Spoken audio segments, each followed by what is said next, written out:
Hello and welcome to the Latch Lounge podcast. Today we're going to talk all about the best foods for breastfeeding, what you should eat to support your supply.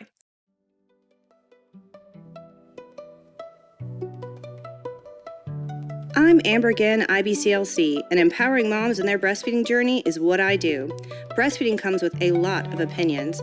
Your doctor, your mother-in-law, that random lady at the park, and it can leave you feeling like you're constantly second-guessing yourself. That's why I created the Latch Lounge podcast, to cut through the noise and give you real, judgment-free, no BS advice that actually helps.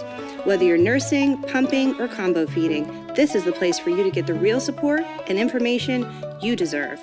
So grab a drink, get comfy, and let's get into it. So I know we have all seen so many different videos talking about eating oatmeal and flax and brewer's yeast. And I've had several clients recently ask me about if Oreos are going to help their supply. So clearly we have a lot of BS flying out in the world about what you should or should not eat while breastfeeding. First and foremost, I want to say you need to eat enough. We're going to start there and then we're going to get more into the weeds.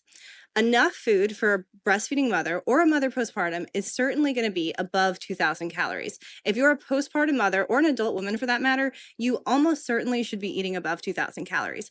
If you are a nursing mom, you should be eating at least 2,500 calories. And I know that might sound like a lot, but it's super important that we support ourselves nutritionally because growing a baby is a lot of work. It takes a lot out of us. And then supporting that baby with nutrition from our boobs is even more of a pull on our supply and our stores of minerals and everything that we've got going on in our body. So between 2,500 and 3,000 calories is typically what my clients eat and feel really good and are able to have really good supply on that. So do you need to eat Oreos? No. Are Oreos something that you shouldn't eat? I don't know. That's up to you. But let's talk about macros.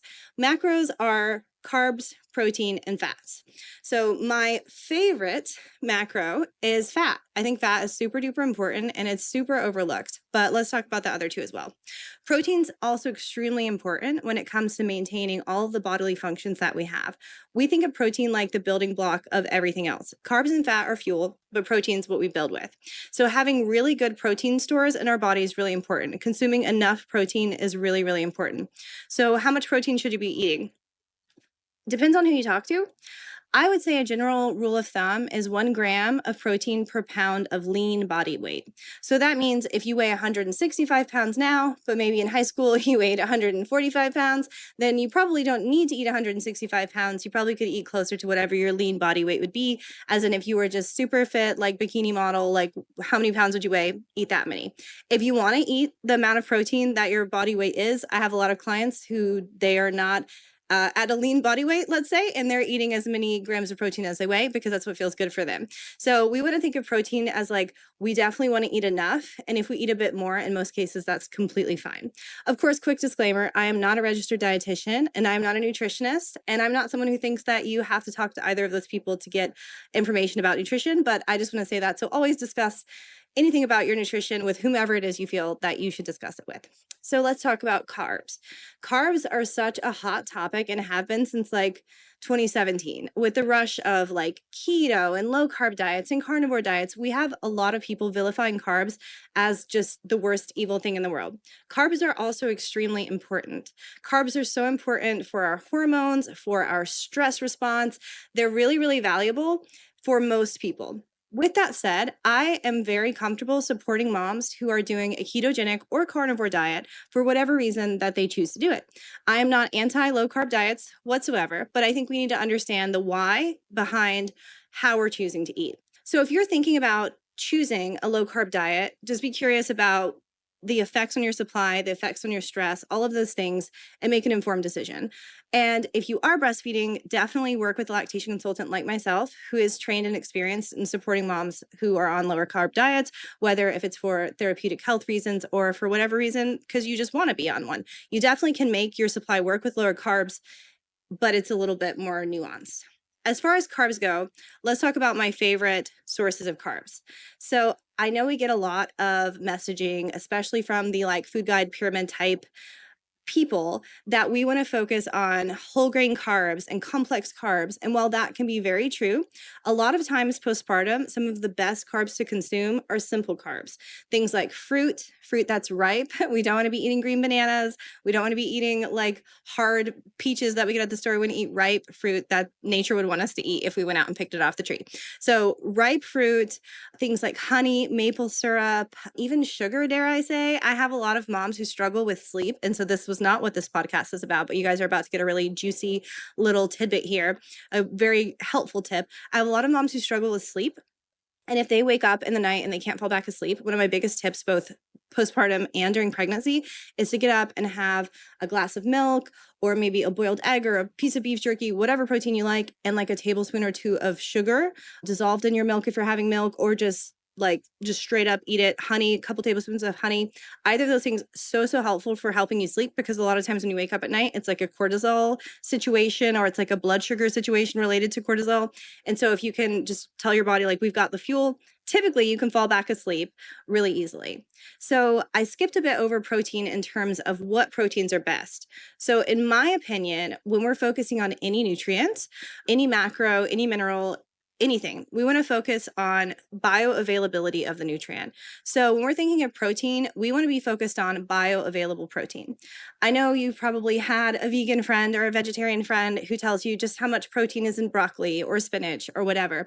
But if you look at the volume of broccoli that you would have to consume, it's really staggering compared to the amount of ground beef or eggs, etc., that you would eat to get the same amount of protein. Beyond that, the bioavailability of the protein within that, typically 10 grams of protein from animals is not the same as 10 grams of protein from plants. You would need probably sometimes 1.5 or 2 times as much protein in order to have the same amount bioavailable to your body, as in your body could use it well. So that's not saying that you have to eat meat if you're a vegan or vegetarian. I have lots of clients who are that way too. I have nothing against that, but it's worth keeping in mind and adjusting your nutrition plan and how you eat and how you nourish yourself accordingly, because it's really important. So we talked about protein and we talked about carbs. Let's talk about my favorite. I saved the best for last: fat. I have so many moms who come to me and they're telling me that they're eating oatmeal and that they're doing the brewer's yeast and that they're eating these lactation balls and they're eating lactation brownies and lactation cookies and all these lovely things. And they're like, well, do you think I should eat more oatmeal? And I'm like, no, I think you should put some butter in your oatmeal. Like, butter is where it's at. Butter is so good for us. It has so many fat soluble vitamins. Butter is my favorite. Butter is so good, like the best. So why is butter so good? Not just because of the bioavailable vitamins, not just because of the fat soluble vitamins, but because butter is what our body uses to create cholesterol. That's how we get cholesterol in our bloodstream, in our bodies. And our body uses cholesterol to build hormones.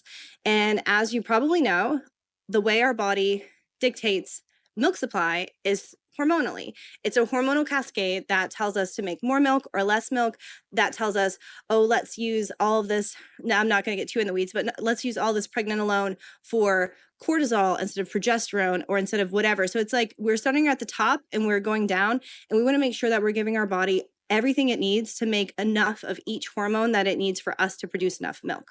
So eat enough fat. Now is not the time to be doing any of that almond mom, low fat nonsense. Full fat dairy, butter, coconut oil, avocado, whatever nuts and seeds you like if you tolerate those well.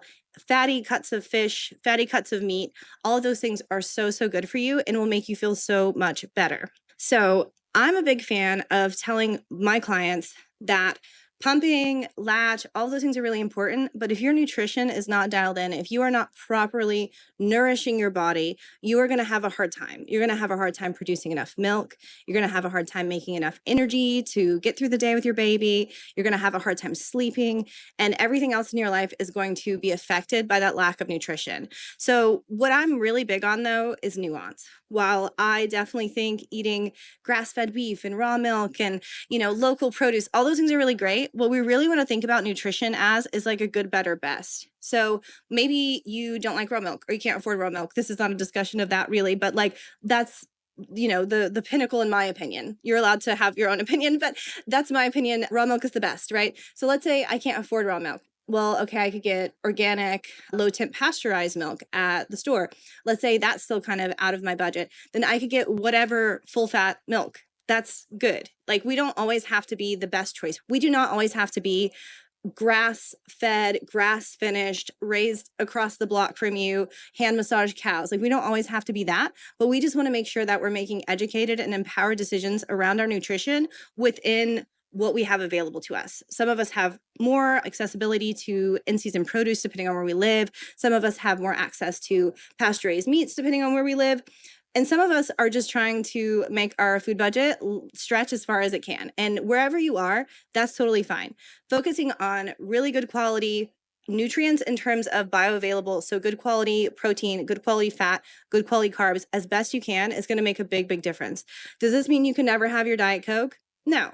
I have plenty of moms who, and I had a mom just the other day send me a picture of her Zico coconut water next to her Diet Dr. Pepper. And she's like, look, I'm trying. And I'm like, heck yes, you are. That is so great. I'm so proud of you. So just remember, this is not a space for being a purist. This is not a space for food shaming. It's not a space for saying that you have to do one thing or the other. I'm just telling you, if you can lay this foundation of these macros and making sure that you're eating enough protein, eating enough fat, and eating enough carbs, then if you want to swing through the Chick-fil-A line on Saturday with your kids, or you want to have your daily Dr. Pepper, or you want to go to Starbucks, all of those things are great. There's nothing wrong with that. I'm not someone trying to be the thief of joy in your life.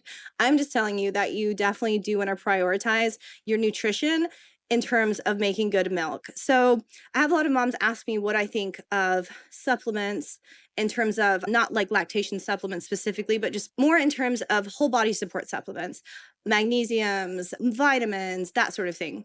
So beyond what you are going to consume from your protein, fat, and carbs, I am a big fan of a couple of supplements. I would say most moms are deficient in magnesium. Most people are deficient in magnesium. And so that's definitely a really safe one to throw in there, but there are like a million different supplements on Amazon. So picking the right magnesium is hard. I'm going to link in the show description a couple of the magnesiums that I've used and that I really like. Personally, I prefer magnesium glycinate because I find it to be more calming.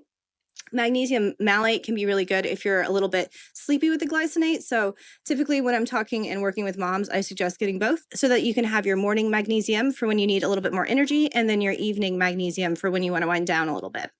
So beyond that, my next favorite supplement probably is going to have you either being like, hell yeah, or like, ew. So my next favorite thing I would say is dried beef liver. So like desiccated beef liver. I know that a lot of people are like, ew, that's gross, or like, WTF, why would you want to have that? But beef liver really is nature's multivitamin. If you're feeling really good on your prenatal vitamin, then by all means, like stick with that. But personally, I have had a hard time finding a multivitamin that actually felt like it was doing something and wasn't just turning into expensive pee, as they say. So I really like desiccated beef liver. I do not like to eat beef liver. So if you like to eat it, more power to you. Totally do that. It's really inexpensive and you can prepare it a lot of different ways, but I'm not about that life. So I take mine in a desiccated format because that is a lot more palatable. I'll link my favorite desiccated beef liver in the show notes as well. Next to that, I guess we're just going to go through the foods that maybe people either love or hate, would be oyster extract.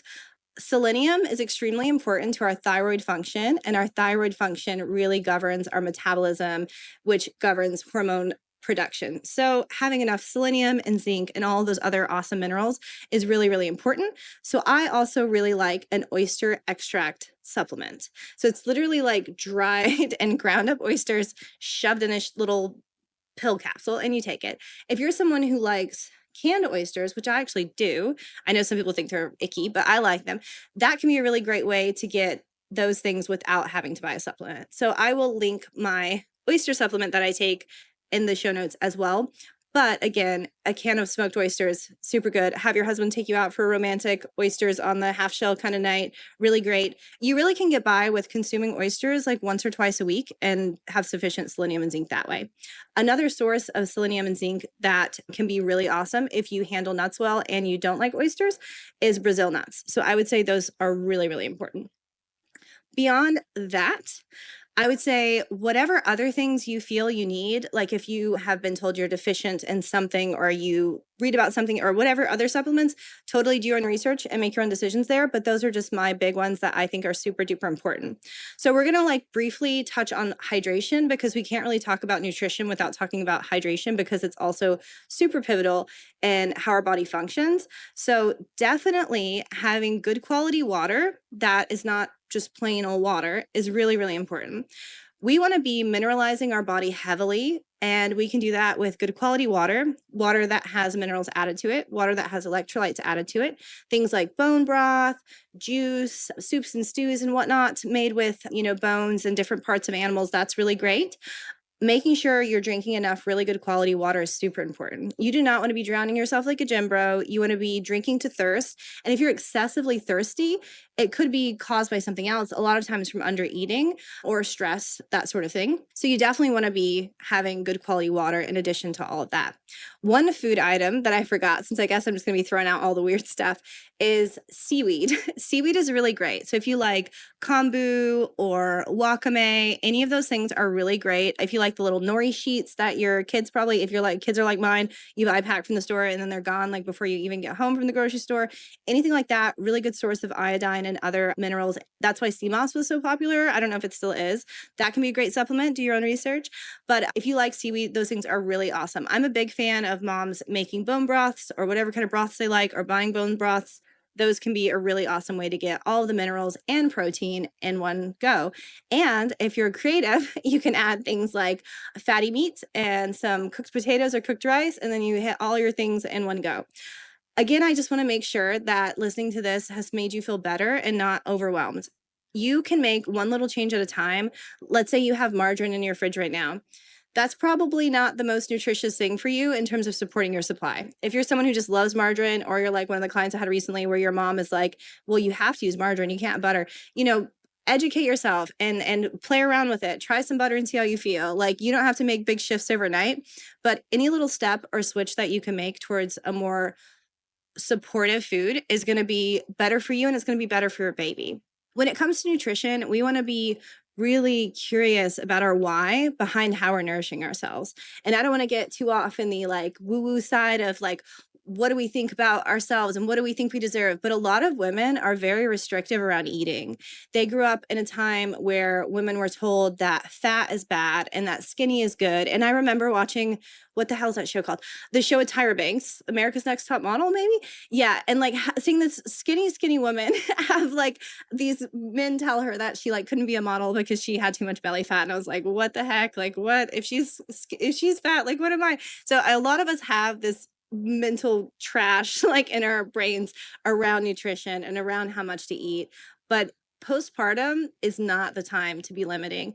When you have a little baby who eventually is going to be a big baby and then a child and a teenager, you want to model really good, healthy relationships with food. And I'm not saying that you drink green juice every day and that you only eat pasture-raised meat. I'm saying that you are comfortable nourishing your body and that you're not the type of mom who's like, oh no, I can't have dessert because I'm too fat or any of that nonsense. Let that shit go, because it is not going to benefit you. Definitely nourish yourself, eat enough, and remember that your kids are always watching you, even when they're little and they can't talk. So don't feel like you have to limit yourself around nutrition. You should eat enough. Your child deserves to have a mom who's nourished. You deserve to be a woman who's nourished. So I hope you can use all this information to make some shifts in areas that you feel like you need some shifts, or just reaffirming that, yeah, eat more, get that second plate of food, like nourish yourself. You deserve it. I really hope you all found this useful, because I love talking about nutrition. That's it for today, Mama. If this episode helped, don't stop here. Get even more support at thelatchlink.com. Need one-on-one help? Did you know your insurance covers free lactation care? If you have Aetna, Anthem, Cigna, Blue Cross Blue Shield, or UHC, you can get free virtual lactation care right from the comfort of your home. Check your coverage and book your session today at thelatchlink.com. And if you're looking for instant help with latch issues, grab my course, Latch Legend, for step-by-step fixes you can use right now. If you love this episode, subscribe and leave a review. It's the best way to help other moms find the support they deserve. Until next time, trust yourself, trust your baby, and know you are doing an amazing job.